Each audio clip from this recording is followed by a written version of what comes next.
Bonjour, bonjour. Bonjour à tous mes chers frères et sœurs. Bonjour à tous les Camerounais.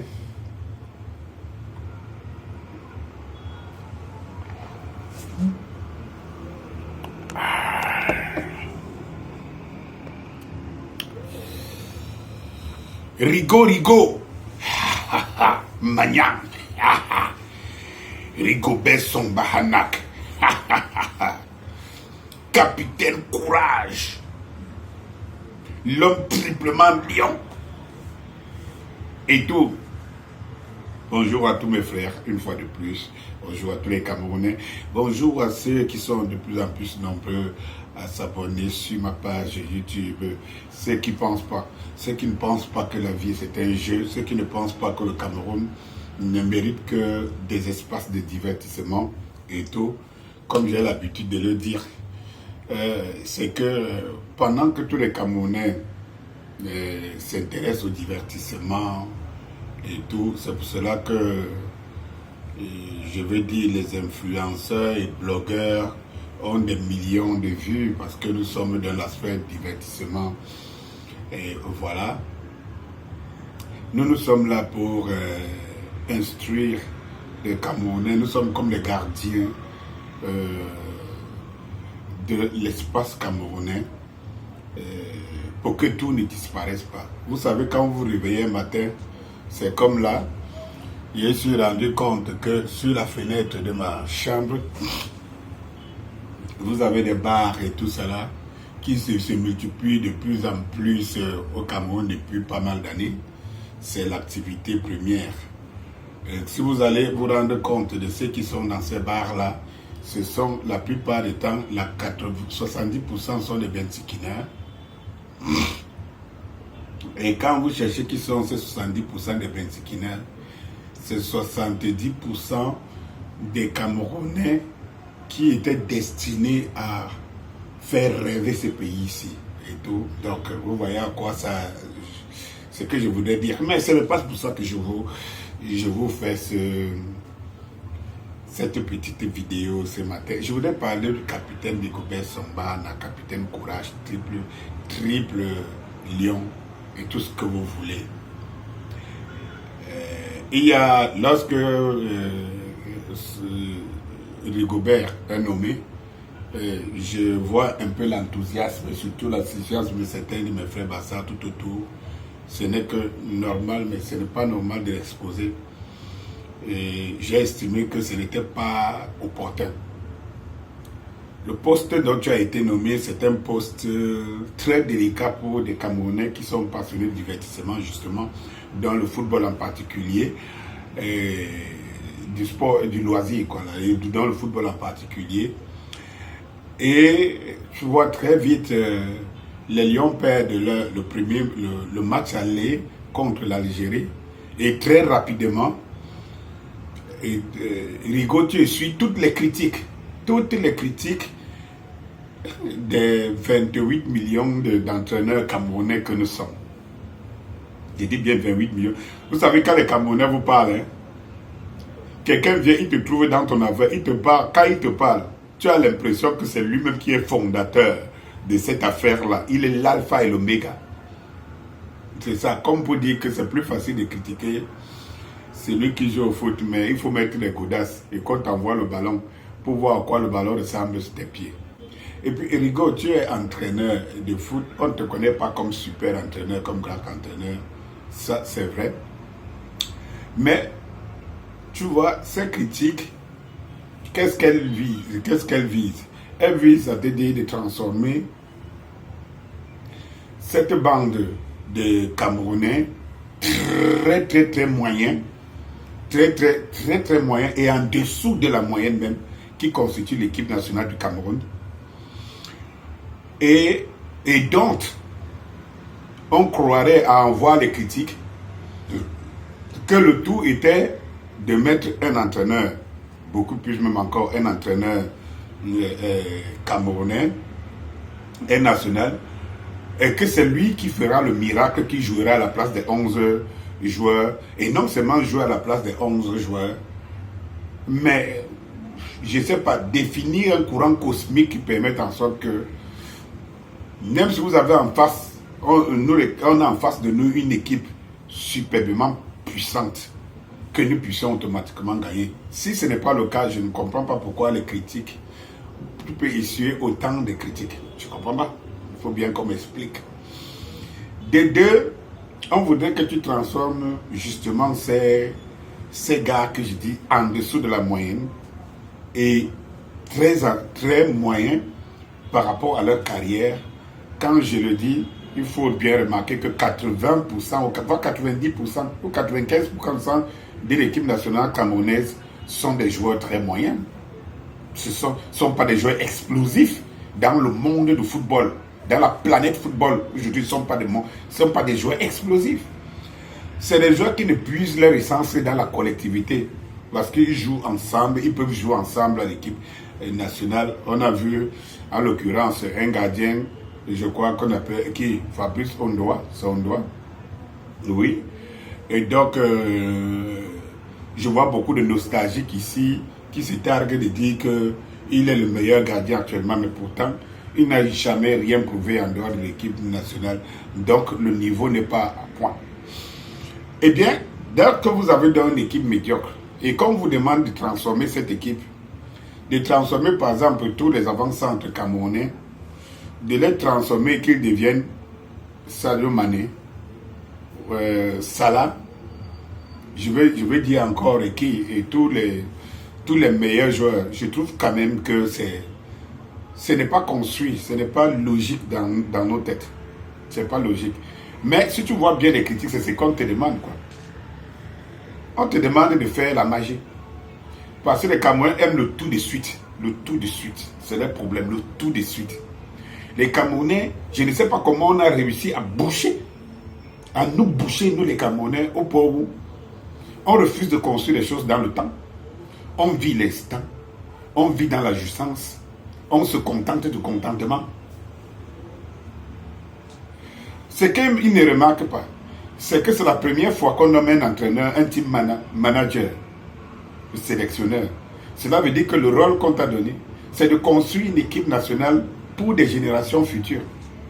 Mais vois-tu, là où les Camerounais sont, l'instant là. L'équipe qu'ils attendent l'instant là, est sortie en quart de finale de la Coupe d'Afrique. Oui, en quart de finale de la Coupe d'Afrique. Cela veut dire qu'on n'a pas pu être meilleur. Cette fois-ci, la chance ne nous a pas souri. Mais très vite, on sous-estime l'Algérie parce que l'Algérie est passée à côté de sa canne. Là, on s'est mis à rêver. À rêver avec les qui? That is the question. Donc, comme je le disais, on ne se rend pas compte qu'on est en train de construire. Et comme les Camerounais veulent qu'on leur donne toujours à manger c'est la gourmandise des Camerounais qui font en sorte qu'ils ne construisent pas quelque chose de mieux et qui dure. On devrait partir du fait que, ayant mis les sélectionneurs, les managers et tout ce que vous connaissez, les directeurs techniques et tout, c'est pour décider une pépinière. D'autres équipes, d'autres nations ont même dit dissoudre leur équipe. D'autres même à les enlever, bannir des compétitions pour reconstruire de nouvelles équipes, en l'occurrence le Nigeria l'a fait. Oh, qu'est-ce que les Camerounais sont? C'est que durant toute une longue période où il n'y a pas de compétition, les Camerounais ne s'intéressent pas où sont les lions, qu'est-ce qu'on fait, machin, truc et rien. Et dès qu'il y a une compétition qui arrive, ils se mettent à rêver que le Cameroun doit seulement gagner. Voilà donc l'esprit. Avec cet esprit-là, qu'est-ce qu'on peut bien construire de durable? On comprend pourquoi depuis 40 ans, un régime nous mate dessus et on n'arrive pas à lever le petit doigt ou à gagner un combat quelconque. Comment on peut s'étonner? Alors que nous sommes dans la culture de l'instant. Sans construction, l'instant. Nous ne sommes pas dans la culture de construction ni de futur.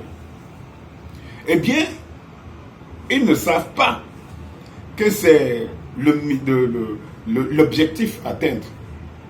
Je ne pense pas que Conceição aurait fait même le miracle aussi. pour battre l'Algérie. C'est la même équipe, non? Et on a cessé de rêver avec les Samuel Eto'o comme meilleur joueur du monde.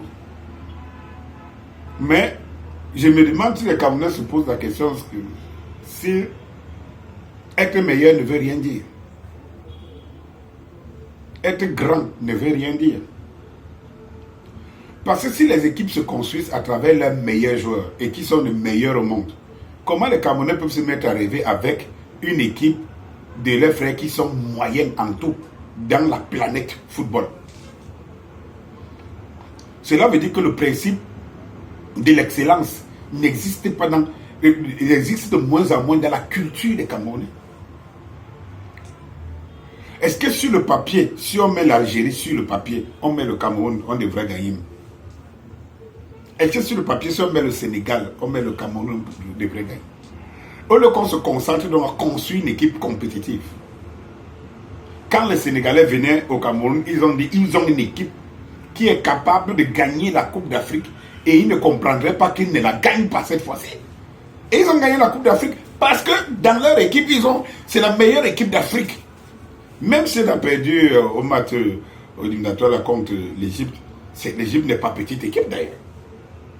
Et que comme le ballon est rond, ça veut dire que qui est grand ou petit, quel que soit lambda, on joue avec, même par accident.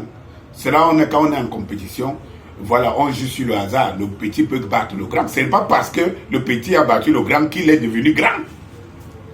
Le grand a quand même toutes les chances de battre. Parce que c'est ça le principe. Mais comme c'est une compétition, le plus petit, il faut qu'on admette qu'on n'a pas une équipe nationale. On a une équipe de moyens. Vous avez votre meilleur buteur. Il est classé dans le match d'avant-centre. Il est classé 40e, même en Afrique. C'est la question qu'il faut se poser. Donc, on va te manger cru. Et cesse de beaucoup gesticuler. Je te dis ça, parce que ce n'est pas toujours un honneur. C'est pas parce qu'on te dit capitaine courage qu'on va t'embrouiller là avec des mots et tu vas gesticuler, tu cours partout. Tu as une responsabilité. Concentre-toi sur ta responsabilité. Peut-être dans 2 ans on aura des fruits. Peut-être dans 3 ans on sera fier de l'équipe. Peut-être d'ici 3 ans on va commencer à entendre des Camerounais qui sont meilleurs, qui sont compétitifs, qui jouent dans les meilleurs clubs. Et on pourra aller dans cette Coupe du Monde. Vous voulez qu'on aille faire quoi dans cette Coupe du Monde? Avec quelle équipe? À votre avis, vous voulez qu'on aille faire quoi dans cette Coupe du Monde? Avec quelle équipe? Soyons un peu sérieux. Le problème, c'est qu'on joue pour jouer. Si on se qualifie, on se qualifie. Les gens qui sont là attendent que le premier jour, il va transformer une équipe moyenne en une superbe équipe. Vraiment, c'est leur problème. Donc, je voudrais te dire, mon cher frère, Songbana, concentre-toi. Cesse de jouer parfois les clans ou bien d'animer la galerie. Ce n'est plus ton rôle. Tu as un rôle prépondérant. Le rôle que nous, les Camerounais, qui sommes conçus dans nos têtes, du rôle majeur que nous voulons, que à tous les niveaux, qui est du niveau, voilà, qui est du niveau. On t'a donné une responsabilité. Concentre-toi sur ta responsabilité. Nous autres, nous attendons rien de cette qualification de Coupe du Monde. Mais tant mieux si par hasard on passe. Mais on sait qu'on n'a pas une équipe compétitive. On a eu des équipes mieux que ça, mieux préparées. Et qu'il nous manquait cette fight spirit et cet encadrement aujourd'hui que les Lions disposent. Et ma foi, qui s'organise petit à petit, qui a manqué pour que les joueurs de talent et de classe qu'on avait hier puissent produire autant de mots, excusez-moi la tautologie, plus de résultats que ça.